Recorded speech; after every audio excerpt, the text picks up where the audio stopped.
James Harrison wiped the sweat from his brow as he stepped out of the research facility's airlock onto the dusty surface of Kepler 247.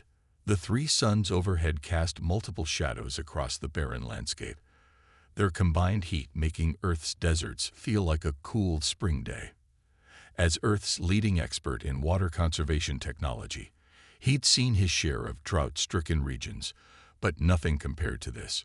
"Remarkable adaptation," he muttered, observing a native plant that seemed to be extracting moisture directly from the air. His moisture recycling suit, the latest in Earth technology, barely kept him comfortable in the brutal heat. A movement caught his eye.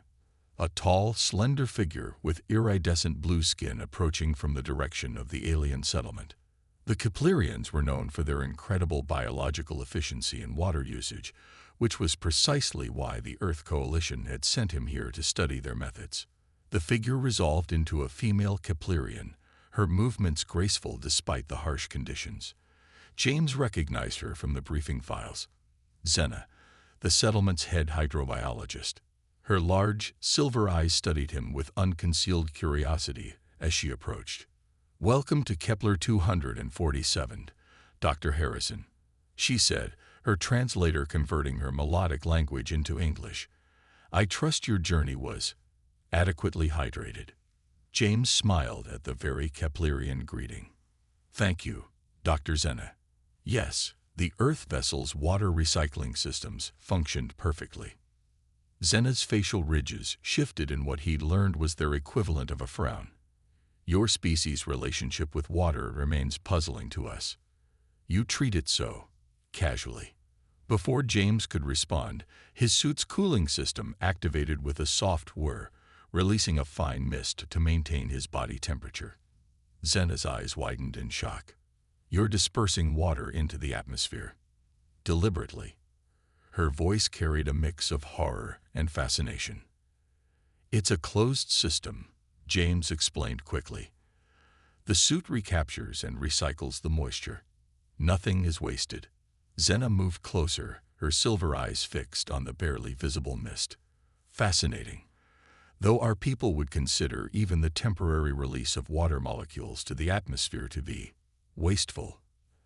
As they walked toward the research facility, James noticed how Xena's skin seemed to shimmer, microscopic scales adjusting to capture every stray water molecule from the air. Earth's scientists had theorized that the Kepletians had evolved this ability over millennia of extreme drought. "I'm eager to learn about your water conservation methods," James said as they entered the facility. "Earth's growing water crisis makes your people's expertise invaluable." Xena's expression became serious. "And we are interested in your water recycling technology, though some of our elders consider your methods controversial. They believe your species lacks proper reverence for the sacred molecule." The facility's interior was a marvel of alien engineering. Every surface seemed designed to capture and channel moisture, creating a complex network of water reclamation that made Earth's best systems look primitive by comparison. "Perhaps we can learn from each other," James suggested. "Different approaches, same goal, preserving water for future generations." Xena led him to a laboratory filled with equipment he barely recognized. "This is where we study molecular water bonds," she explained. "Our ancestors discovered ways to strengthen them, allowing us to retain water more efficiently." As James moved to examine a nearby device, his suit's hydration system activated, automatically providing him with drinking water. The sound of swallowing made Xena turn sharply. "You're consuming water. Now." Without ceremony, her voice carried genuine distress. "I apologize," James said, realizing he'd committed some kind of cultural faux pas. "On Earth, we drink when our bodies require hydration. Is it different here?"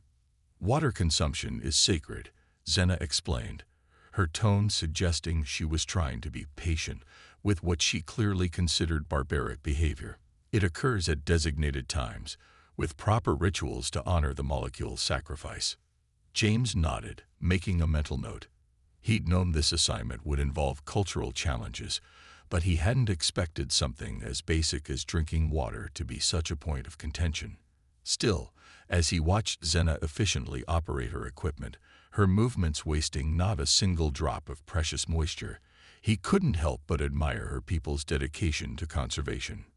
"There's something you should see," Xena said suddenly, her expression troubled. "But you must promise to approach it with respect. It concerns the real reason we agreed to this cultural exchange." She led him toward a secure door at the back of the laboratory, her movements becoming more hesitant. James sensed he was about to discover that water wasn't the only resource in crisis on Kepler 247, and that his mission here might be more complex than he'd imagined. The secure door opened with a soft hiss, revealing a chamber that made James catch his breath. The walls were covered in pulsing crystalline formations that seemed to contain moving water, more water than he'd seen anywhere else on this parched world. "What am I looking at?" he whispered, aware of Xena's tense posture beside him. "Our greatest shame," she replied, her voice barely audible. "And our deepest fear. These crystals are failing." James stepped closer to examine the formations. The water within them moved in strange patterns, defying normal fluid dynamics. "This isn't natural, is it?" "No," Xena confirmed. "These are ancient water storage matrices, created by our ancestors. They've maintained our civilization's water supply for millennia. But now," she touched one of the crystals, her blue skin reflecting its pulsing light, "they're degrading. We estimate total system failure within 5 years." The implications hit James like a physical blow. "Your entire civilization's water supply is stored in these crystals. All of it. Almost all. The surface water you've seen is merely what's needed for immediate use." Xena's silver eyes met his. "This is why we finally agreed to contact Earth. We need your expertise in water management systems. Our own technology is based on maintaining these crystals. We never developed alternatives." Before James could respond, a low alarm sounded through the facility. Xena quickly moved to a control panel, her movements sharp with concern. "No, not now. What's happening?" "A crystal matrix in Section 7 is showing signs of imminent failure. If it collapses..." She didn't finish the sentence, her fingers flying over the controls. James watched as one of the crystalline formations began to pulse more rapidly, its color shifting from blue to an angry red. His scientific mind quickly grasped the situation. If one matrix failed, the increased pressure on the others could trigger a cascade effect. "Let me help," he offered, stepping forward. "Earth has experience with emergency water containment." Xena hesitated only briefly before nodding. "The controls are keyed to respond to Keplerian biology, but I can authorize temporary access." As they worked together to stabilize the failing matrix, James couldn't help but notice how their different approaches complemented each other. Xena's intimate knowledge of the crystal systems, combined with his experience in handling water pressure crises, slowly brought the readings back to normal. "That was too close," Xena said finally, her skin having lost some of its luster from the stress. "But this is happening more frequently. The entire system is becoming unstable." James studied the readings, his mind racing with possibilities. "Your ancestors' technology is remarkable, but it was never meant to last forever. Have you considered gradually transitioning to a more distributed storage system?" "Blasphemy," a new voice declared from the doorway. They turned to see Elder Vorn, his aged blue skin deeply etched with wisdom lines, his expression severe. "The sacred matrices are our heritage, our way of life." "Elder," Xena bowed respectfully. "Dr. Harrison just helped prevent a major failure. His knowledge could be invaluable." "By suggesting we abandon our traditions." Vorn moved into the chamber, his presence commanding despite his age. "The matrices have sustained us since the Great Drought. They are not merely technology. They are the foundation of our society." James recognized the delicate situation. He'd encountered similar resistance to change on Earth when introducing new water conservation methods to traditional communities. "With respect, Elder, I'm not suggesting abandonment, but adaptation might be necessary for survival." Vorn's eyes narrowed. You speak of survival while your own people waste water so freely. We've seen your practices, using water for cleaning, for cooling, even for pleasure. How can you presume to advise us? Because Earth has learned hard lessons about water management, James replied carefully. We've seen what happens when we don't adapt in time. The technologies we've developed come from those lessons. The elder was about to respond when another alarm sounded, different from the first, more urgent. Xena rushed to the controls, her movements now tinged with fear. Multiple matrices showing strain, she reported. The earlier incident may have weakened the entire network. James watched the readings with growing concern. The crystal matrices were all interconnected, each one's stability dependent on the others. If they didn't find a solution soon, the Keplerians would face a catastrophe beyond anything in their history. Elder, he said, turning to Vorn, I understand your desire to preserve your traditions. But right now, we need to focus on preventing a disaster. Will you let me help? The chamber fell silent except for the persistent alarm, as Vorn looked between the failing matrices, Xena's worried face, and the human who represented both hope and change. The future of their civilization hung in the balance, suspended like the water in their ancient crystals. Elder Vorn's decision was interrupted by a deep rumble that shook the entire facility. The crystalline matrices vibrated in their housings, their light fluctuating wildly. James watched in horror as hairline cracks appeared in one of the larger crystals. Evacuation protocols. Vorn commanded, his resistance to change suddenly overcome by immediate danger. Seal the secondary chambers. No, Xena countered, her fingers still dancing over the control panel. If we seal the chambers now, the pressure buildup will shatter every matrix in the sector. We need, she glanced at James, a different approach. James was already analyzing the system displays. His Earth training had never covered anything like these ancient crystals, but the underlying principles of fluid dynamics remained the same. The network is trying to compensate for the failing matrices by rerouting the water storage. But there's nowhere for the excess pressure to go. There's always been enough space, Vorn said, his proud voice now tinged with uncertainty. The sacred texts speak of the matrice's infinite capacity. Another crystal developed a visible crack, and James made a quick decision. Xena, can your people's water absorption abilities handle high volumes quickly? Her silver eyes widened as she grasped his intention. Yes, but it's extremely uncomfortable. We typically absorb water gradually, with proper ceremony. We don't have time for ceremony, James said, already removing panels from his moisture recycling suit. I'm going to modify my suit's systems to create a pressure release valve. When I give the signal, direct the excess water flow here. Vorn stepped forward, his aged face marked with concern. This is not our way. The matrices will all fail if we don't act now, Xena interrupted, supporting James's plan. Elder, sometimes preservation requires change.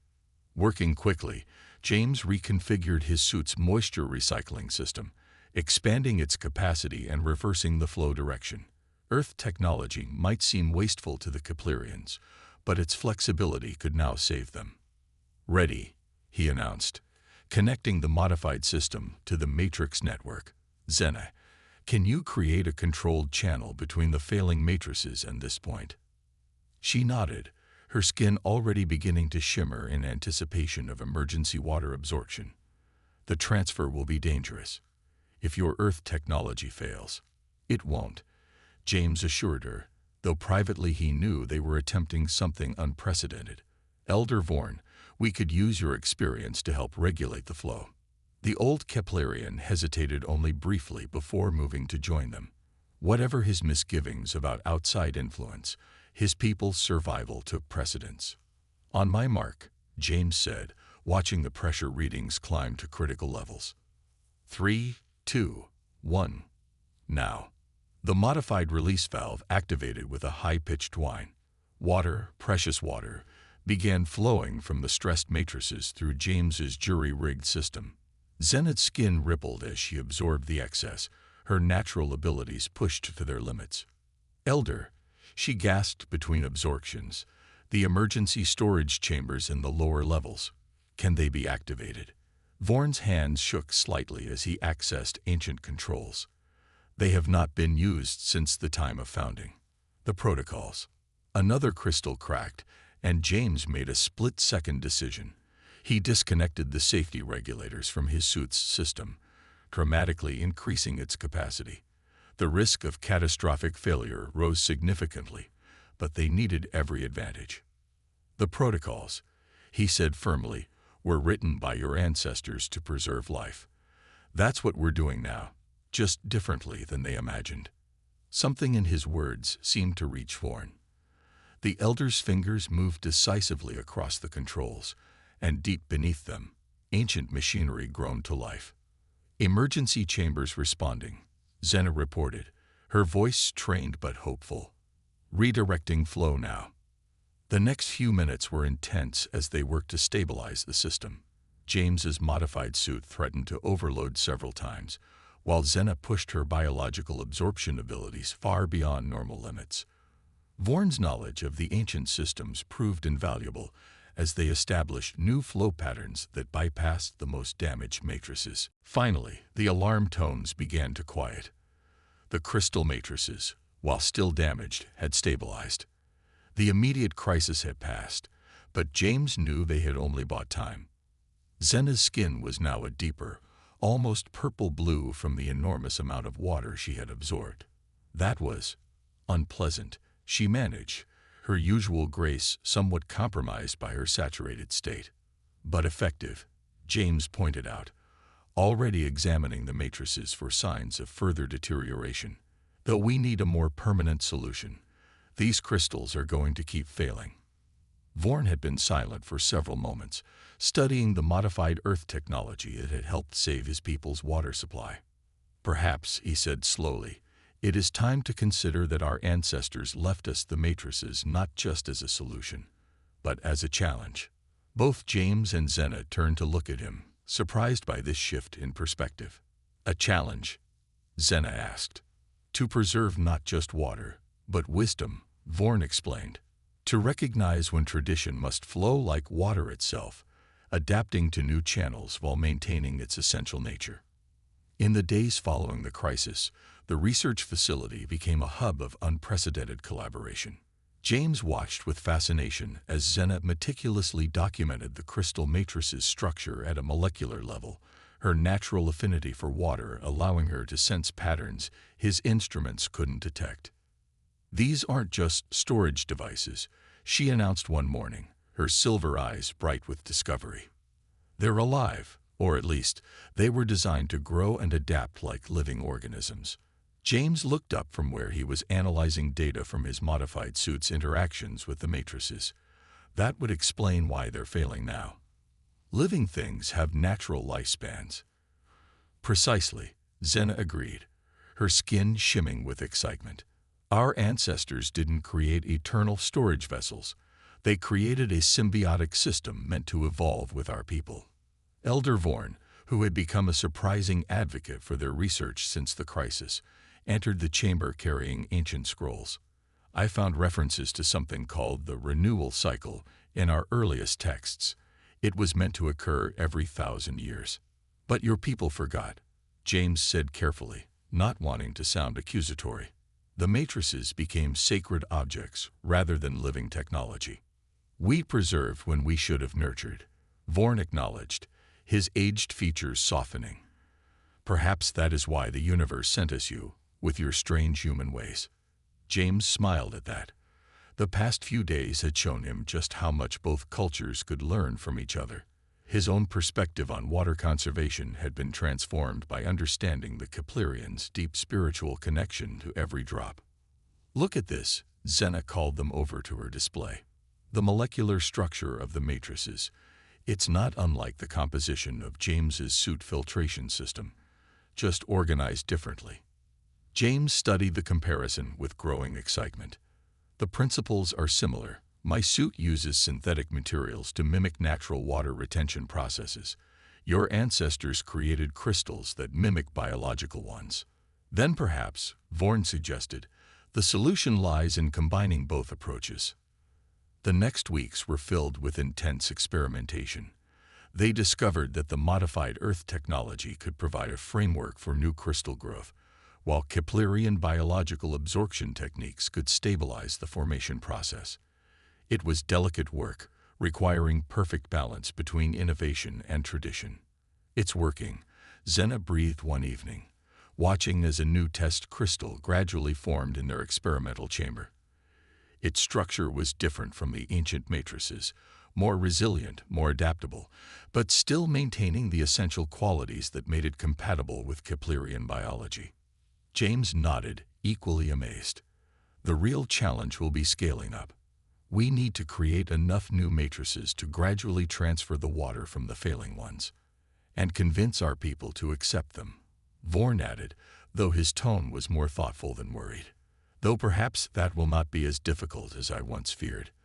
The crisis has opened many minds to the necessity of change." As if to emphasize his point, a group of young Keplerian scientists entered the chamber, their skin patterns showing excitement. They had been increasingly interested in the project, particularly in how Earth's wasteful technology could be adapted to enhance their own natural abilities. "Elder," one of them addressed Vorn respectfully, "we've been studying the human concept of closed-loop systems. We believe we can apply it to the new matrices, creating a self-sustaining cycle that honors our traditions while embracing growth." James watched Zena's expression as the young scientists presented their ideas. Her face showed the same wonder he had felt when first learning about Keplerian water conservation. Two cultures, so different in their approaches, were creating something entirely new together. "There's something else," Zena said later, when they were alone in the chamber. "These new matrices, they're not just storing water. They're purifying it, enriching it in ways we didn't expect." She demonstrated by interfacing with one of the test crystals. The water it released had a quality James had never seen before. It seemed to glow with its own inner light, each molecule perfectly aligned and charged with potential. "Your people's technology awakened something in our ancient science," she explained. "Something we had forgotten was possible." James thought about Earth's mounting water crisis, about the lessons learned here that could help his own world. "And your people's understanding of water as a living thing, not just a resource, could revolutionize how we approach conservation." Their eyes met, both recognizing the magnitude of what they had discovered. This wasn't just about saving one civilization's water supply. It was about fundamentally changing how two very different species viewed their relationship with the most precious molecule in the universe. 6 months after the initial crisis, the landscape of Kepler 247 had begun to change. The first full-scale implementation of the new hybrid matrices stood at the heart of the research facility, its crystalline structure pulsing with a harmony of Earth technology and Keplerian biology. James stood with Zena and Elder Vorn on the observation platform, watching as the transfer of water from the old matrices to the new system continued. The process would take years to complete, but already the results exceeded their expectations. "The water sings differently now," Zena said, her skin rippling in response to the enhanced molecular structure of the processed water. "It carries both the wisdom of our ancestors and the innovation of Earth science." The Council of Elders has received requests from 17 other settlements, Vorn reported, his aged face serene. "They wish to begin their own transitions. Even the most conservative among them cannot deny the benefits." James nodded, thinking of the changes he'd observed. The new matrices didn't just store water more efficiently. They had sparked a cultural renaissance among the Keplerians. Young scientists were rediscovering their ancestors' vision of living technology, while Earth engineers were learning to see water as more than just a resource. "The Earth Coalition has approved the next phase," James said. "They're sending a team to learn from your people's water sensing abilities. In exchange, we'll help establish hybrid matrix systems across your world." A group of Keplerian children ran past their platform, their skin patterns showing the slight variations that came from exposure to the enhanced water. The new matrices had unexpected benefits. strengthening their species' natural abilities while making them more adaptable to environmental changes. They will grow up knowing both ways, Vorn observed, understanding that preservation doesn't mean stagnation, and that change doesn't require abandoning tradition. Xena touched one of the new matrix controls, interfacing with it in a way that merged ancient techniques with modern efficiency. We've already seen a 30% increase in water retention across the settlement. The new matrices actually learn from usage patterns, adapting their structure to serve the community's needs. Like combining the best of both worlds, James said, watching the matrix respond to her touch. Earth's adaptable technology with Keplerian reverence for water. A soft alarm chimed, not a warning, but a notification. The first complete cycle of water enhancement had finished in the new matrix. Xena's skin glowed with anticipation as she initiated the release sequence they had designed together. The water that emerged was unlike anything either world had seen before. It moved with purpose, each molecule perfectly aligned and charged with potential. When it reached the distribution systems, plants throughout the settlement responded immediately, displaying unprecedented growth. Your suit design was the key, Xena said, turning to James. We were so focused on preservation that we forgot water needs to move, to change, to grow. Like all living things. And your people's connection to water showed us what we'd lost on Earth, James replied. We became so focused on managing water that we forgot to understand it. Elder Vorn spread his arms, encompassing both the old and new matrices in his gesture. This is what our ancestors hoped for. Not that we would simply maintain what they built, but that we would continue their journey of discovery. As the three suns began to set, casting multiple shadows across the transformed landscape, James reflected on how far they'd come from that first moment when Xena had been horrified by his suit's water usage. What had begun as a cultural clash had evolved into something remarkable. A true synthesis of different approaches to honoring and preserving life's most precious resource. The first Earth scientists arrive next week, he said. They're eager to learn about Keplerian water sensing abilities. And our young ones can barely wait to study Earth's technology, Xena added. Though I hope they'll remember to approach it with proper respect. They will, Vorn assured them both, because they'll learn from both traditions. The reverence of the past and the innovation of the future, flowing together like water finding its true path. A gentle breeze carried the scent of blooming desert plants, species that had evolved to survive on the tiniest amounts of moisture now thriving in the enhanced environment. The new matrices hummed with potential, their crystal structures growing and adapting just as their creators had. Water connects all things, Xena said softly, quoting an ancient Keplerian saying, but now it connects our worlds too. James took a final reading on his modified suit, which had become a symbol of their successful collaboration. The data confirmed what they could all sense. They had created something that would benefit both civilizations for generations to come. As night fell on Kepler 247, the new matrices glowed with inner light, their perfect blend of technology and biology standing as a testament to what could be achieved when different cultures came together, each bringing their own wisdom to solve a common challenge. The water crisis that had threatened to end one civilization had instead sparked a revolution that would enhance both worlds' understanding of life's most precious molecule.